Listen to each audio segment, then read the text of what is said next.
Amis internautes, bonjour, bienvenue à votre revue de presse, le titrologue de ce 18 janvier 2018.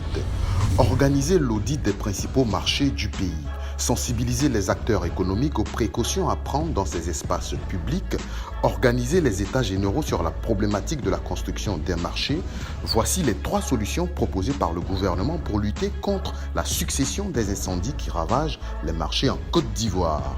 La décision a été adoptée en Conseil des ministres ce mercredi, nous dit Fraternité Matin. Selon le journal, le ministre du Commerce a rappelé à cette occasion que depuis 15 ans, plus de 20 marchés ont brûlé en Côte d'Ivoire.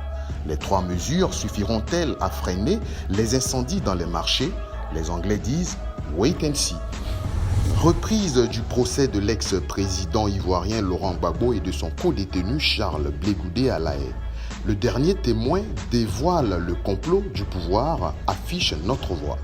Il s'agit bel et bien du professeur Hélène Yapo-Été, première femme agrégée en médecine légale en Côte d'Ivoire, qui a fait partie du groupe des médecins légistes qui ont autopsié les corps de la crise de 2010 à 2011.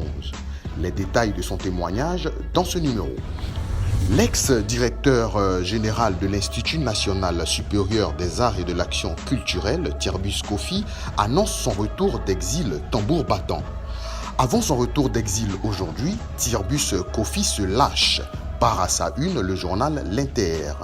L'exil n'est pas un cas d'apatridie, affirme l'auteur du livre Non à l'appel de Daoukro. Il révèle également les dessous de sa rencontre avec le chef de l'État ivoirien à Paris.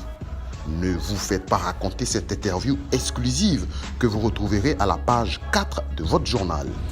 Et si vous êtes friand de chiffres, vous êtes bien servi ce matin avec la une de l'intelligent d'Abidjan.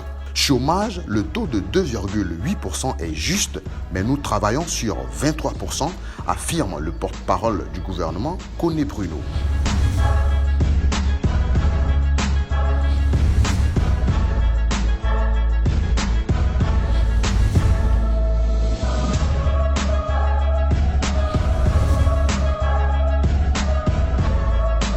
Titrologue d'ici et d'ailleurs, n'oubliez surtout pas que vous pouvez vous procurer tous les journaux en ligne via votre plateforme monkiosque.com. C'est la fin de ce numéro, merci de nous avoir suivis et comme d'habitude, si vous avez aimé, likez, partagez et à demain.